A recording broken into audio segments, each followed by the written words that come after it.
Hello and welcome to Brainy Gardener. Today it is all about how to grow and care for the Flaming Katy plant. Although known by many common names, including Christmas Kalanchoe, Florist Kalanchoe, and Madagascar Widow's Thrill, it is most famously referred to as Flaming Katy. It is an evergreen perennial that usually grows as a small shrub or subshrub and produces clusters of flowers in red, pink, and yellow shades.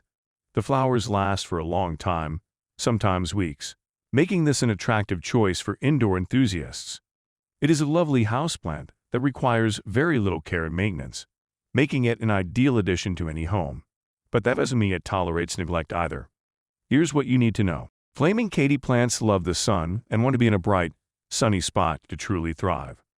They won't do well in the shade or dark and require some shade as well. Try to balance sunlight and shade, as too much of either is unhealthy. Ideal spots for these plants are usually on the patio deck or on an east-facing windowsill that gets plenty of sun. Water regularly during the growing season, but remember to let the soil dry out completely before watering again. In winter, reduce watering to once every 3 weeks.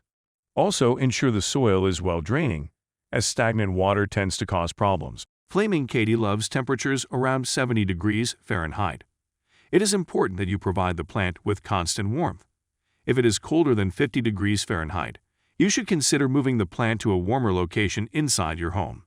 This succulent grows best in warm, relatively dry environments. To thrive, it wants moderate to low humidity.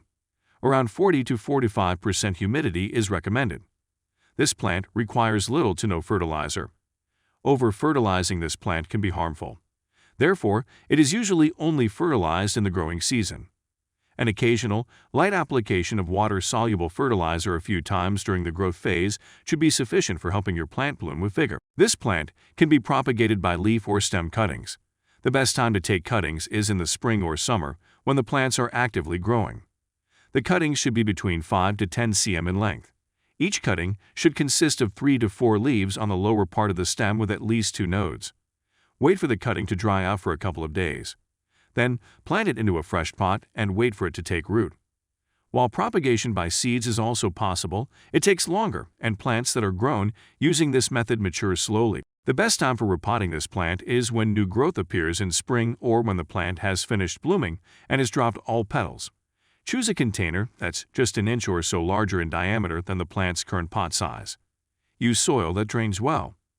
When you're ready to move your plant, carefully tease apart the roots with a stick or chopstick, so they don't get entangled. This plant is toxic to dogs and cats. The toxins in Flaming Katy can cause vomiting, diarrhea, and skin irritation. Pets are particularly at risk. If your pet has eaten any part of this plant, contact your veterinarian immediately. This plant is prone to becoming infected with various pests, including mealybugs, spider mites, and scale.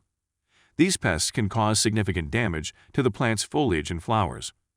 Use rubbing alcohol dipped in a cotton swab to gently wipe away the residue. Contact a professional if the problem persists.